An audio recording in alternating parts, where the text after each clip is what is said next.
And we are live. Welcome to another episode of the Uncensored Entrepreneurs. Today we have our special guest, Sheri Winesett, who is a coach and author of her latest book, Transparent Leadership.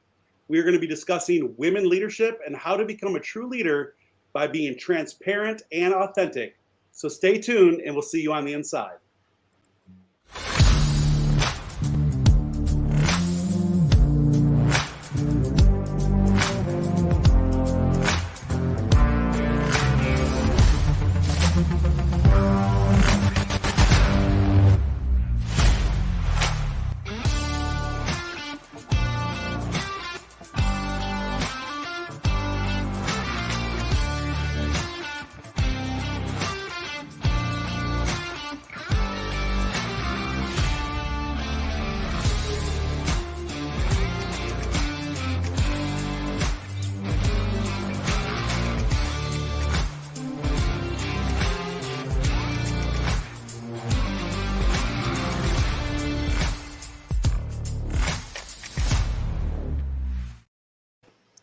And we are live. Welcome to Uncensored Entrepreneurs.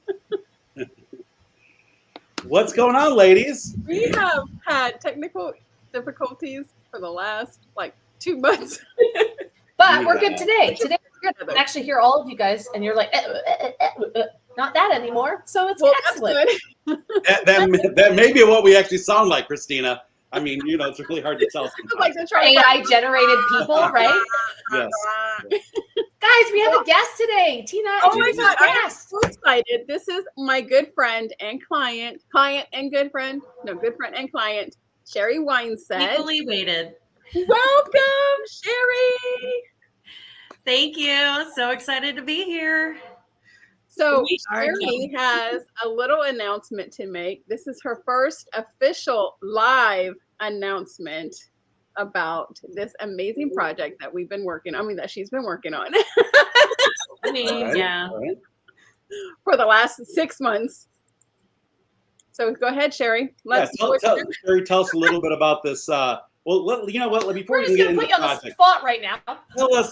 Tell us just a little bit about yourself. Where are you coming in live from right now? I am coming in live from Roanoke, Virginia, and gosh, a little bit about myself. Where do I start, Tina? From the beginning. I'm a recovering lobbyist. That's how it all began. Okay. And I did that for about 10 years. And then I transitioned into entrepreneurship. In 2005, became a business coach, leadership coach. And sometimes I work with clients, on business strategy. And I've had this book in my mind for 9 years. That's my big announcement, you guys. I'm launching a book on Tuesday.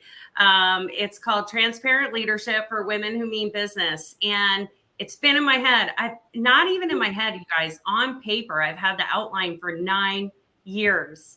And I just decided to launch it. And I think it's just time. I wasn't ready yet. And I'm just so excited to really help the person I used to be. Yeah. Awesome. And I tell you, the topic in itself, I'm very interested in finding out a lot more, right? You're going to be talking a lot more about some of the content within the book and some of your leadership experience. But I just think it's so timely as well. And I did want to mention that this is my wife, by the way, Sheri, that's coming in and saying hello to you. Kelly, Hey, Kelly. And she's she's in corporate America and just happens to be going to a women's leadership conference tomorrow down in Columbia, South Carolina, with a group of individuals from her corporate office. So I think it's an awesome thing and so timely. There's so many people right now that are really kind of just really paying a little bit more attention to these type of things. And so, tell us how did you talked about the book? It's been in the making for 9 years. Tell us the big wow factor. Is there a big impact on what made you actually finally put this on paper and put it out there for the world?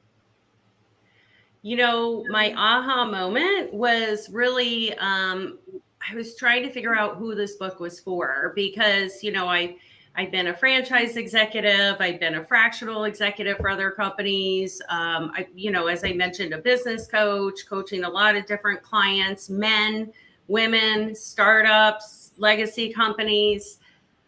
But I couldn't figure out who I wanted the book to be for. My aha moment was I want it to be for women. I want to help the person I used to be. And so all these principles can apply to a lot of leaders, but I really, narrated the book. The messaging is for women. And that's really when the floodgates opened. I was like, okay, Tina, I'm ready to write my book. Where do I start? Why did you write it though? Why transparent leadership? What was the pull to write something? Because, there's a lot of things that happen behind the scenes when you're a leader. There's a lot of things, there's a lot of growth moments. There's a lot of things that sometimes if you're in the corporate world, you override. In the network marketing space, it's a little bit different because you have a volunteer army and they don't have to listen to you, right? So why transparent leadership?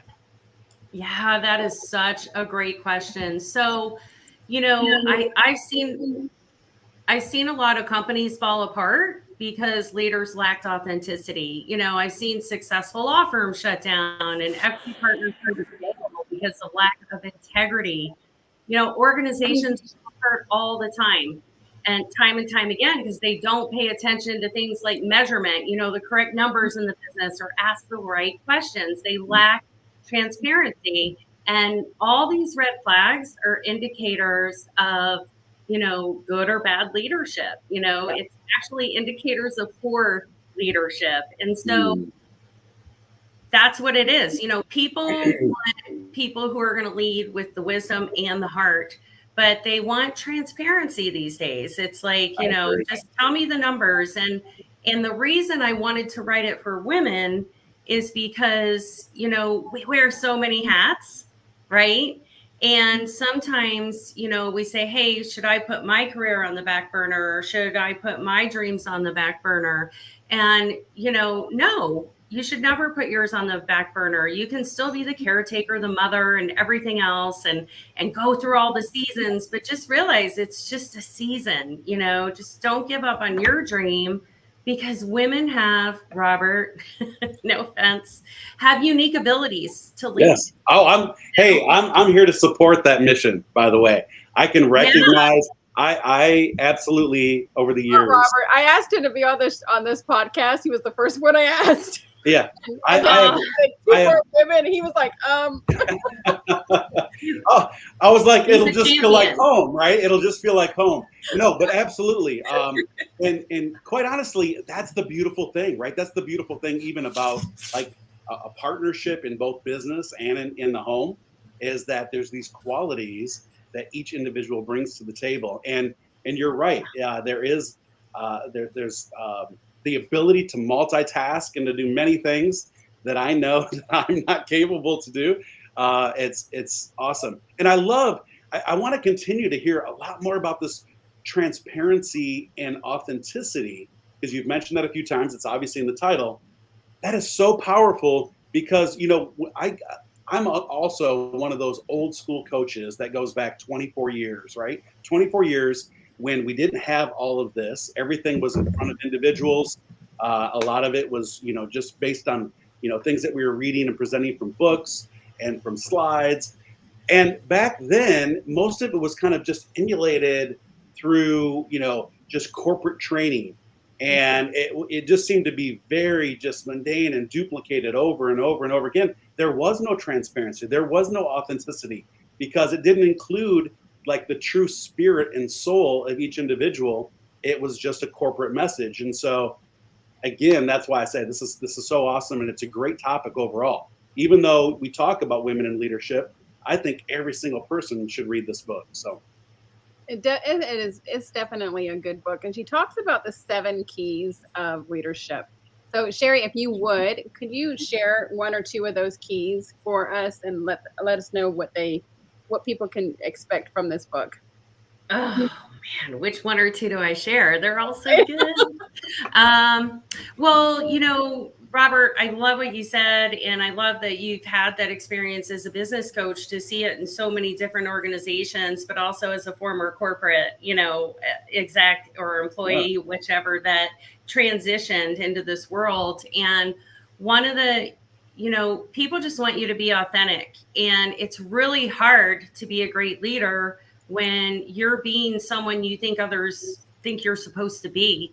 And so that's where the authenticity comes in. It's about, one of the first key is accountability. Take accountability for yourself and create some self-awareness, right? Integrity is a huge one. Do what you say you're going to do. Don't overpromise and underdeliver. Admit your mistakes. Be transparent in the numbers. Don't say, man, I'm so frustrated. I hear this a lot. I don't know if you do, Robert, but people are buying into my vision. And I'm like, that's because they haven't bought into you. Oh, right? Absolutely. Yeah. I mean, that I always say, it's much more than just products and services. It's the people behind the business, and the people are the brand.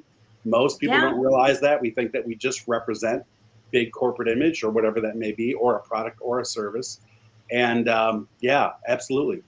Yeah. And a leader's number one priority should be setting their team up for success. Yes. Period. I mean, that's your role. Set your team 100%. Up for success.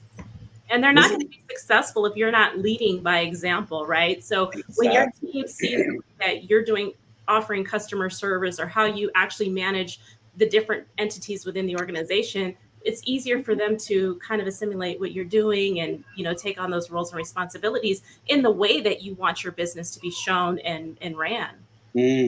Wow. Absolutely. I'm actually thinking back to that comment in itself, that, when I think of my kind of corporate days, not only when I was an executive, but then also when I was an executive coach working in corporate America. And during that time, whenever that corporation doesn't meet its numbers, typically, and with some businesses, it's every year, there's a seasonal time, right? When they don't meet those numbers, the first thing they do is they start to get rid of the labor, right? They start to kind of, letting people go. And then, in many cases, it's only 2 or 3 months later that they're rehiring the same exact positions back in once again. I see that a lot here, especially, in the South, where it's a right to work atmosphere. But just based on that alone, I always think, where's the accountability? Like in the leadership itself, right? There comes a time that when you do not meet your numbers, that should fall back on the leadership and management, quite frankly. Yeah. Absolutely. And it's so funny because Star just mentioned one of the keys, it's congruency. You just mentioned another key, it's measurement. But you have to be transparent with the numbers, or people don't even know what goals you're trying to hit. But in order to meet those goals, here's another key. I wasn't supposed to share them all, was I, Tina? You're supposed to you have to have alignment, right? Yes. And so what are you doing to align and set expectations and really build that culture of transparency? And with my book, I talk about all this, but I also put some real awesome tools in there that you can share with your team or implement in your organization to help you achieve all this. I love that. We're going to mention it a few times throughout the show, but for everyone that's listening, maybe on a podcast or some other streaming service, and they do not see the video, you can actually find out everything that you need to know about Sheri, how to connect with her, how to get on her calendar, and also how to order this amazing book. And it can all be done through that bit.ly. So it's the bit.ly /m/Sheri Winesett. It's SHERIWINESETT. So I just wanted to put that out there again for those that are just listening in. Or they can go to transparentleadership.com. Boom. There you Transparency go. in leadership. Oh, okay. Yes. All right. Gotcha. Transparency leadership? Transparencyinleadership.com. Yes. Got it. Okay. We'll add that actually on the stream when we're done as well. Thank you. And her book doesn't launch until actually May 21st. So 5 days. 5 days, Sheri. I have a question. I have a question that, Sheri, I think you're going to be able to answer. I hope so. I know you will. So my question is, we talked about alignment and congruency and leading the way, right? And having a path for people. So you have to be the example and you have to be the leader. You have to manage expectations, but also keep higher standards for people. So how do you do this without micromanaging people? Yeah, that's a great question. So, well, it's transparency, right? You just share all the information. You don't have to manage people when they are very clear on what the expectations are. So you can do that through alignment tools, sharing, data and measurement. And, that's what I would recommend, do it through alignment tools. So you set the bar, right? So this is the expectation. This is what we want from you. I totally agree with you, by the way, like that you don't have to micromanage people when you set these expectations, and you've trained them correctly so that they know what they need to do to get the result, right? And then it's just up to them to get there, however they get there. That's a really beautiful piece. And I really love this conversation. I think it's so important because there are so many people out there that don't have the transparent conversations. And a lot of the times it's because the vulnerability piece that comes behind that, right? That you have to be vulnerable and you have to share some things that maybe, we lost Robert. We have to share some things that maybe are challenging or things that we're being challenged with and come up with a group solution. So I really think that this is such a vulnerable thing to lean into, and it actually shows strength in your leadership as opposed to weakness. Yeah, you're so right. You mentioned a really great topic about really training your staff properly. So having, standard operating procedures in place, training them and making sure that they actually understand what you've just taught them, having them go back and redo things on their own, kind of assessing them. So really having a training process that makes sense in the business is super important. Otherwise, you have people that'll go in and cost the business. You start having these losses and financial losses because they actually don't understand what their job is and that sort of thing. So yeah, I love that, Christina.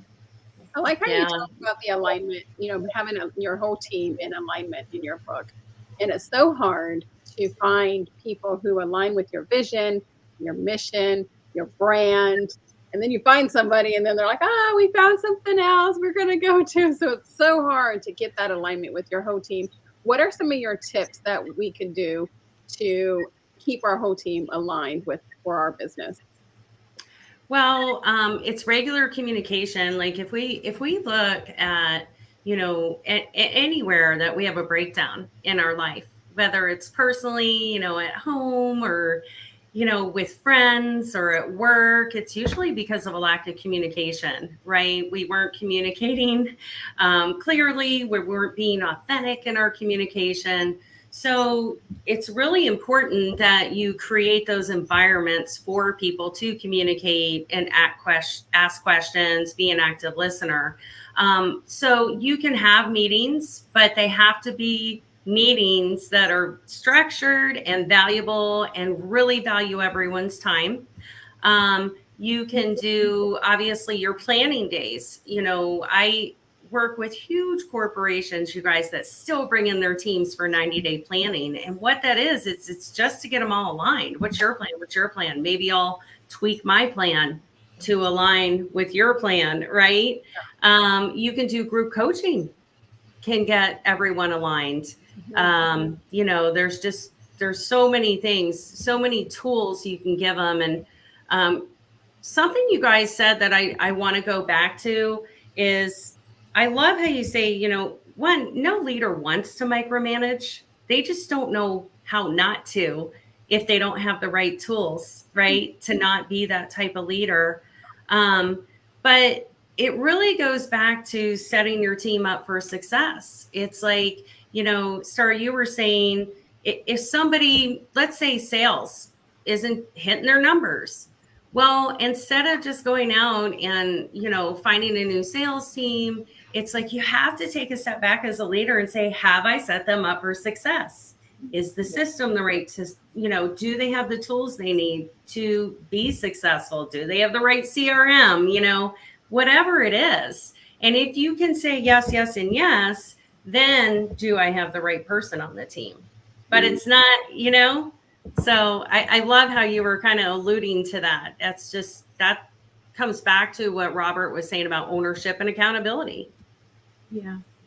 I've been on both ends, in corporate and actually, you know, running my own business. In corporate, I was up for a position and they actually brought in someone who was an RN because it was for an educational system. And I used to work for nursing schools, and they felt that they wanted someone who was a nurse, but this position was for contract acquisition. And really what they needed was someone with a business background. So they tried her, and then they called me about, 90 days later. It's like, they were able to see that they really needed somebody in there who could do actual sales and contract negotiations. So I was brought in. And also I've seen in, running my own business, there are people who just are not cut out for the job. But you're right, you cannot just let them go without actually seeing, like, does she understand the process? Did I properly train her? Is the manager above her properly trained on, coaching her on what she needs to do on the job? So yeah, Sheri, you're absolutely right about those points. We're also, there he is. We're also in this world too, right? Where there's a lot of deflection. There's a lot of people that are not taking ownership of their own actions and are blaming everybody else. And I think that can be, number one, a huge challenge. My husband was a huge fan of Jocko Willink, who wrote a book, Extreme Ownership, right? And so way back when he wrote this book, it really clicked to me that if there's ever anything that's going on in the team that is not moving in the right direction, it comes from the top down. Right. Yeah. It comes from the top down. And sometimes, we have to take ownership of the things that aren't working. Sometimes we have to say, hey, you know what? I made a wrong move here. I've done it. Like, I've definitely been in that position where, hey, we shouldn't have gone this way, should have gone this way. But instead of saying, oh, you dropped the ball on this or you dropped the ball on that, having the confidence and courage and the vulnerability to say, hey, look, I got to own this mistake because it was mine to make. So here's what we're going to do to fix it, and having solution oriented, because when you model that behavior for your team, they're not scared to own their mistakes. Yeah. Right. And that creates a different kind of culture. Whereas people are like, oh my God, I screwed this up. And they don't want to be able to come to you instead of, hey, I screwed this up. These are my solutions. And this is how I think we should move forward. What do you think? Is a completely different conversation. And they don't feel like they're afraid to fail, Yeah. You failed and you got back right. Try it again, So they're like, sure, she can do it. I can do it. Yeah. I like companies, not many do it, but you celebrate mistakes. Yeah, right? Absolutely. You grow from celebrate it. Yeah. That's right. Well, it's really interesting. I was listening to a book on communications the other day, and he was talking about what Netflix policies were. And when you go to work at Netflix, their policy is you're supposed to pick apart people's ideas. Like, you're supposed to pick apart and scrutinize every bit, and they actually get promoted for doing so that it creates this culture of the best idea wins. We all want to see the best idea win. We're all in this together. We want to be able to see all sides of the story. How valuable is that, by the way? Instead of having somebody bulldoze their way through, and this is the way it is, and this is how it should be, having that group mentality of the best idea wins, and we can contribute without being penalized, or we can contribute and overcome these challenges and these mistakes without pointing fingers or pointing blame. Just what are we going to do next? Really, is what it comes down to. Yeah. Wow. Now, you may have already talked about this, and speaking of mistakes, by the way, my computer completely crashed. So I don't know. Was I frozen? Was I frozen on the screen? You were frozen for a couple seconds, and then you all of a sudden went off. I actually rebooted to another, so I'm back on my laptop now. Right, different angle. I just like different angles, from each show. 4 cameras set up in his office, by the way. 4 cameras, and he's like, right. Oh yeah. Makeup. Lights, thank you. But anyways, no, but really, and I don't know if you mentioned this specifically or not, but kind of going back to this, being transparent, authentic, and really, as you just said, Christina, pulling in these amazing ideas from each individual. I have found that the best corporate atmospheres really get to understand who each individual is. What are your hobbies? What are your interests? What are the things that you're passionate about?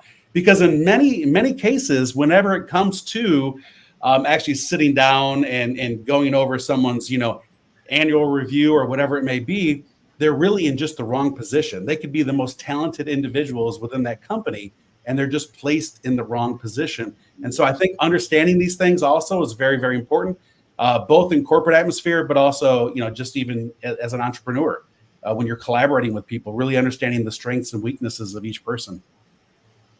Absolutely. Yeah. I was gonna say, sometimes we're all tripping over each other and trying to talk at the same time, and then sometimes it's silent. That's really a And then there's the awkward silence. right. That was so awkward silence. So we're like, never thought about it that way. Or it's really insightful, you know. That's the beautiful thing about going live. Nothing is edited. We're not cutting out the the freezes, or if I fall out of my chair, you know, or it's authentic. Yeah, it's authentic. It's what it is. It's real, raw, and unplugged version of Uncensored Entrepreneurs. Yeah. Sheri, I'd like your input on, right before I froze, you were talking about a few different like pillars or metrics, and one of them was just the KPIs, right? The metrics themselves. What is your thought when you think of transparent leadership and you talk about measuring something? You know, I have found that one of the flaws that I've kind of just discovered in certain corporate atmospheres is that they'll hold people to a standard, but they only review that standard, you know, either 4 times a year at best, sometimes even only once a year, right? You have an annual review, and it's like, let's talk about all the things you've done wrong for the last 12 months. And I just think that is such a poor culture, and you're not really learning, like, you know, both individuals across the desk from one another. So what's your thought around just that, measuring something, holding people accountable, how to review those things in order to grow? Yeah, you know, I always recommend at a minimum that you have 90-day team meetings, and they're full days. And that's where you go over, you know, what do we accomplish in the last 90 days? You know, do we have a gap? Did we exceed our goals? And so there's full transparency around all the numbers and the health of the business, because with the absence of that sort of thing, like the numbers, especially in startups, you guys, it creates a lot of fear. And yeah, that's so true. Yeah. So they're like, man, are we going to be in business? Am I going to have a paycheck next week? Or, you know, so that's just part of getting everyone aligned and letting them own it and be a part of it. You know, how are they going to problem solve if they don't know what they need to problem solve? And you want to empower them to be problem solvers, you know? Or to get better at the tasks that they were lacking of. You know, they need to learn that they need to work on this one specific task or this one specific task. You know, and if they don't know that, they're going to keep on doing it the same way that they knew how to do it.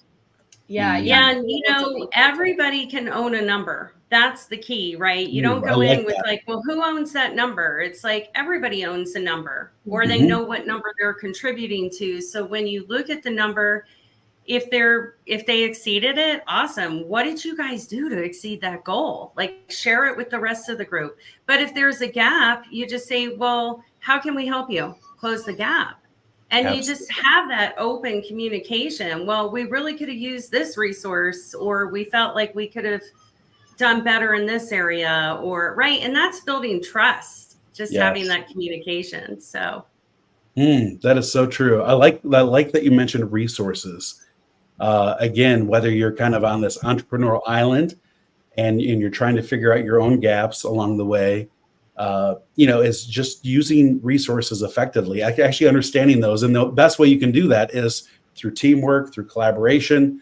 And but in the corporate atmosphere, absolutely. I mean, it's really hard. Again, like I say, it's really hard at even 90 days, quite honestly, even though I think that's probably the most effective thing that you'll see in corporate America. But it's really hard to say at the 90 days, what resources do you need on something that we didn't achieve over these last 90 days, right? So it's so nice as you're continuously putting these goals out to continue, you know, just ask yourself, okay, where are we at? What are the gaps, as you just stated? And what resources do you need to help fill these gaps? Where can I help you? I think that leaders need to continue to say, you know, they need to have their thumb on the pulse. It's like, where can I help you achieve this goal? What can I do? You know, what do you need? And there's so many that don't do that, right? They call it about absent leadership, the ones that are at the very top that really kind of, I use corporate America, I use manufacturing because I've done a lot in that space. But, you know, where you see that person once a year walking the floor, waving at everyone, asking how they're doing, right? It should be continuous where you're always keeping, you know, touch with them. So they don't even know who it is. You know, they're like, who is that? Yeah, absolutely. Absent leadership, right? It's absent leadership. And that transparency. Oh, go ahead. No, you go ahead. Go ahead. that transparency is so crucial, because what's happening is they're not being transparent with their numbers. They're not being transparent, even with the employee reviews. What you're seeing is people are actually documenting themselves being terminated in live time on camera from these organizations. And they're confronting them saying, well, when we had my review, my 90-day review, I was not told that I was deficient in these areas. So again, there's this lack of transparency, or that's where we as women, we need to step up and be very transparent. This is what I see happening with you. And I need you to, as Robert said, what resources do you need? Or I'm going to assign these tasks or these resources or these trainings so that you can, do a better job. And then come 90 days around, if you haven't increased or your productivity is still down, then you're at risk of termination. I think that's such an important piece of culture. Like what we're talking about here is the culture that you create, right? On your team, within your company, how you treat people. And when you lack that transparency, you lack trust 100%, and you break people's trust with it, right? Like I've seen people get fired. I've seen people get terminated and lose big bonuses. I've seen people walk through fire to build something and then have it ripped away from them. And the bottom line, by the way, was always money. That's what happens in corporate America. That's what happens in network marketing. That's what happens in business, right? Restructuring happens all of the time. It's always that. But if you don't give that transparent piece of why, and I remember reading the book, now what's the name of the title? And it was the president of LG that wrote the book, and he talked about the bottom 10%. He's like, no matter how good everybody was, every quarter we got rid of the bottom 10% that wasn't produced. Like you knew that your name was on a chopping block, right? And so if you don't have that ground rule set and you get rid of people because of financial restrictions, or because you hit some trouble financially because of an economy, a debt cycle, whatever is going on in the economy, and you get rid of people without just cause, that's where you cause problems. And so having that culture where we can talk about those things, that it's honored, that people understand that. So if they do, there's no hard feelings, right? If you're the bottom 10%, well, I tried my hardest and I was the bottom 10%. Hopefully you learn something in that process and are able to, improve your skills or improve your productivity in the next realm that you walk into. Yes, absolutely. Wow. Very powerful, right? I mean, like when you think about all this, when you mentioned the word culture, Christina, and I just think that is the best word to describe what it is as a leader you're creating in that environment. It is a culture for sure. Yeah. So you want to have that culture up as a team. As you're going to work, you don't want your employees, even though most of them are, not wanting to be at work, not wanting to be there, not wanting to be. That's all culture, though. That's environment, right? Like some workspaces are very, very toxic. I know I was in corporate America for a couple of years, and I hated it. Let me just tell you. But you know what? Sometimes, it's really interesting. So this is called Uncensored Entrepreneurs, right? Ed Milet just did a great podcast on the secrets that people that have created wealth, I'm not doing the title justice, don't talk about, right? He just did this podcast. And Ed Milet talks a lot about entrepreneurship, but the reality of it is entrepreneurs are maybe 7 or 8% of the population. Like it is a hard grind. If you were an entrepreneur, like you are a special breed of human if you make it work. Yeah. And the freedom that comes on the other side of that in the corporate world is from climbing the ladder, from keeping, and the reason that they talked about both sides of it was because for most people, climbing the corporate ladder will actually lead to financial freedom too, if they get to the top of the top of the top. But you don't get to the top of the top of the top without transparent leadership. You don't get there without having these hard conversations. You don't get there without hitting your numbers and doing everything that Sheri is talking about right now. And so that's why I think this book is so valuable, by the way. Like I'm going to go pick it up right away. Because I think we need to be talking about this a lot more often, as opposed to, the success stories. We need to be talking about everything in between that has to happen before you get there. Yeah. I love that, Christina. And, I have to go check that out from Ed. So, but another thing that is really key for leaders to be successful and set their team up for success is something you just said triggered this. Some people come in and they do all these assessments and they're like, whoa, oh my gosh, it nailed me in 20 questions. Like, whoa, I'm a high D, or I'm this leadership style. But you guys know this. I mean, it is fascinating, but then it's like, what do you do with that?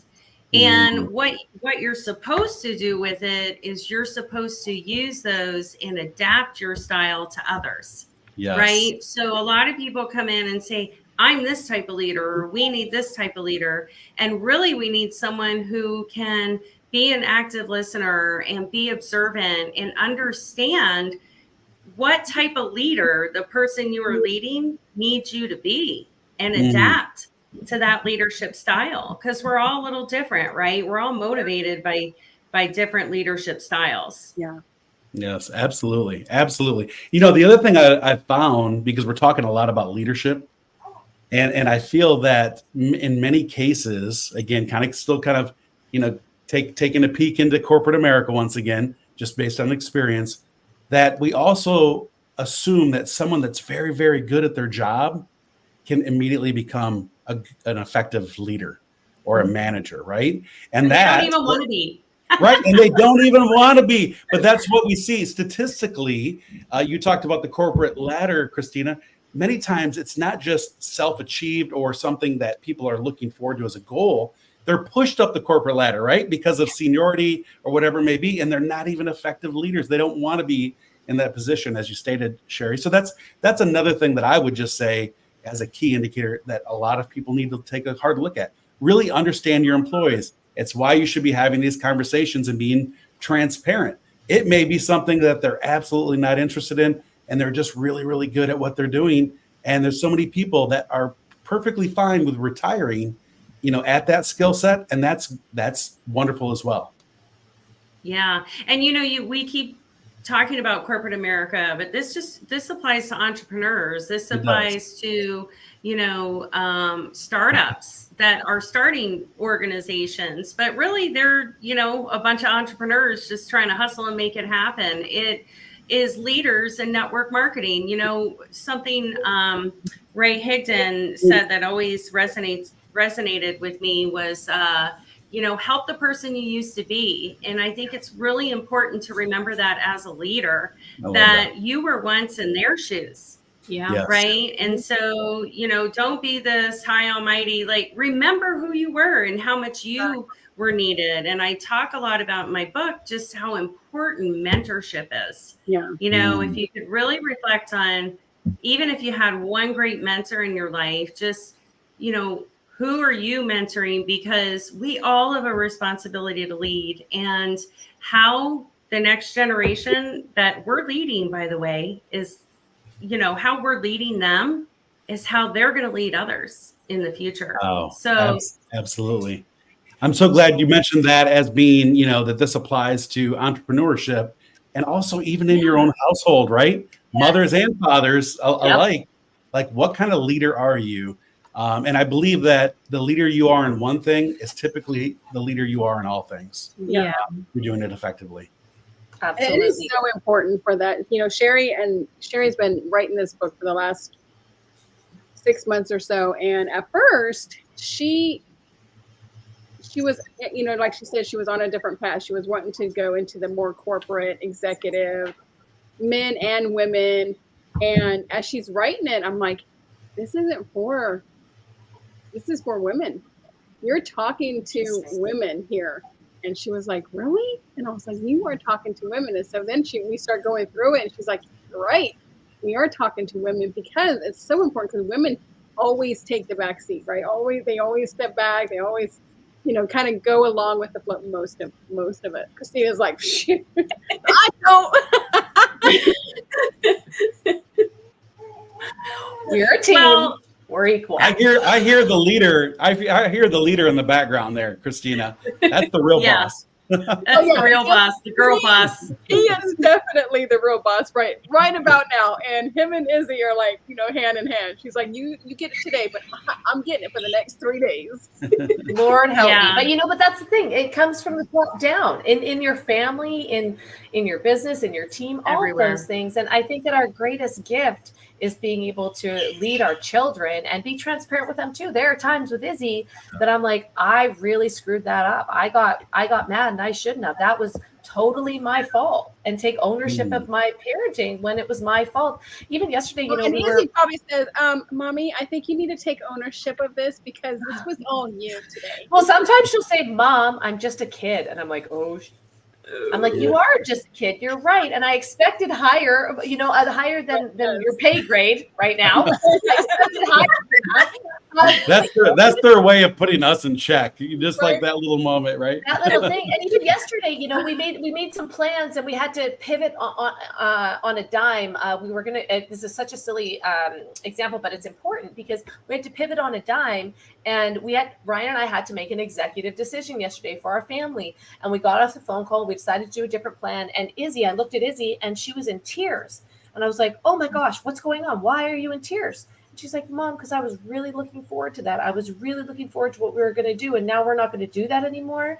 And I said, oh my gosh, honey, I just realized we didn't consider you in this, and you're part of our family. We didn't consider your feelings or what you wanted to do on your day off school. That was really inconsiderate, and I'm sorry. So what would you like to do? What's important to you? And we're going to make sure that we consider that and make that happen today for your special day off school. You know, and that's how we kind of have to treat our business. Right? Yeah. Aww. Right? Wow. Yeah. It's so funny, Christina, you bring that up because you just were saying that you had to apologize or whatever it was to her. And just last weekend, I wrote an apology letter to my daughter, and I just felt like I could get it out better on paper because she deserved it. And you know, it's one thing to sweep it under the rug and just think about, well, there are kids, you know, we're a crazy household, that happens. And it's like, no, that wasn't okay. Like, she deserves an apology. You know, I need to admit that I was wrong because I want her to feel comfortable doing that too. Like, it's okay. You know, it's okay to be wrong. It's okay. Wow. And you're living by that example when you talk about being transparent, right? In your leadership. That's exactly what that is. I mean, that's great advice for so many people on so many different levels, right? Whether it's at home as a parent or in business in general, is to be able to show people, like, be transparent with, you know what, I made a mistake and here's how we're going to fix this, right? And sometimes we don't realize it at the time, right? We grow in the process, and all of a sudden we have this aha moment that, oh my gosh, I didn't realize that. I remember going through some counseling earlier in my years, and I realized, oh my gosh, the reason my sister and I don't get along is because my dad treated me this way, I treated her this way, and that was the incorrect behavior. And so I shouldn't have ever treated. And so I picked up the phone immediately and I was like, hey, and I called her and I said, I just realized this today, and I am so sorry that happened. Like, I'm so sorry that I treated you that way. And she started crying and she's like, I never thought I'd hear you say that. Right? Like, that's breaking the chains. Yeah, exactly. And that's what's so amazing about this. I like how you say breaking the chains, Sheri, because it is so true. You know, there's so many things that we have learned from our parents or from mentors that we weren't supposed to be mentored by, or, you know, bosses that were, you know, teaching us things. And you have to learn to change. If you don't feel that way, you have to learn to speak up for yourself. And I think that's a big thing, is you need to speak up, let people hear your voice. Yeah, absolutely. You know, we talk a lot about leadership in general, right? And just overall, and let alone this topic. What kind of advice would you give anyone that's just starting out, right? Like a woman that is just looking to really kind of take that next level into some type of management, whether it's in her education or even in just her job itself. What kind of advice would you give? You know, just work harder on yourself than you do on your job or your business, because it's really that self-awareness and learning from others that is going to help you grow and help you think of things differently, right? Even talk to a coach, you know, get an outside perspective, find an accountability partner that is just another badass, kick butt entrepreneur. You're allowed to. You can say that. It's okay. We're allowed uncensored. That's right. Yeah. I love it. Yeah. But that's what I would do. And really think about your environment. Your environment has massive impact on your growth, on your mood, on everything, acceleration, and who are you hanging out with. I always like to say, I never want to be the smartest person in the room. Yeah, I always want to be in a room with people. That's why I'm on this show with these ladies. I mean, well, exactly. There you go. Exactly. You said it, not me. No. she's like, I already knew it, but you said, I'm glad you did. Robert, you're a gem. Sheri, tell us Oh what's on the horizon. What do you have coming up next after your book launches next week? Yeah, so I have some awesome speaking engagements, which I'm really excited. I'm really going for impact here. I'd like to speak to large audiences of women, and just hopefully they'll take one thing away that might help them. And then I am creating some different courses that I think are really going to help people that are going to model what I've taught to kind of break down the book. Yeah. Nice. Yeah. Awesome. So I know we're kind of coming to the end. We're going to wrap up a few things.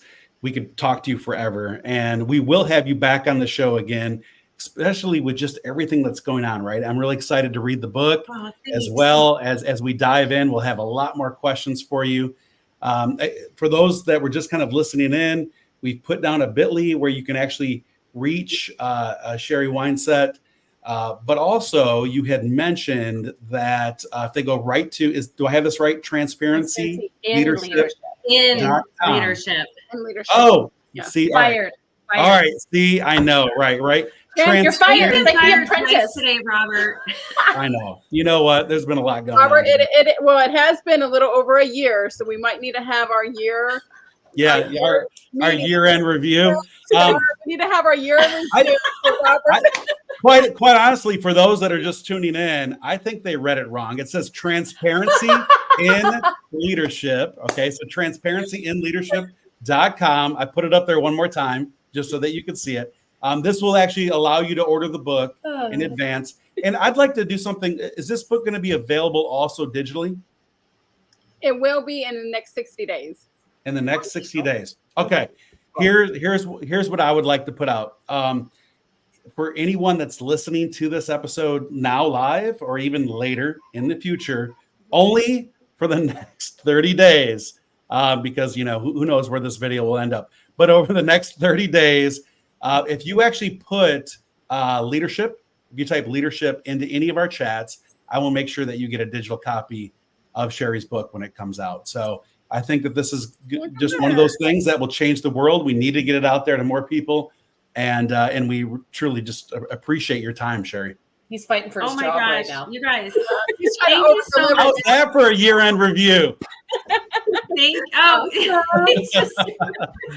Just kidding. Go ahead, Sheri. He wants to stay on the team, ladies. He doesn't want to leave the fun bunch. Good solid effort right there. He does a lot. I just want to say thank you to you guys. And your podcast is so much fun. Like, you guys have great synergy going here, and you make everyone feel comfortable. And I feel like I've known you forever. So really appreciate you having me on today. And I hope to see you all soon. Yeah. Look at that. We got our first one in already. So absolutely. We appreciate it. Thank you. And everyone, tune in once again next Thursday, 1 p.m. Eastern Standard Time at the Uncensored Entrepreneurs. We appreciate it. Thank you, Sheri. Bye, guys. Thanks, guys. Have a great week. Bye. You as well. Bye.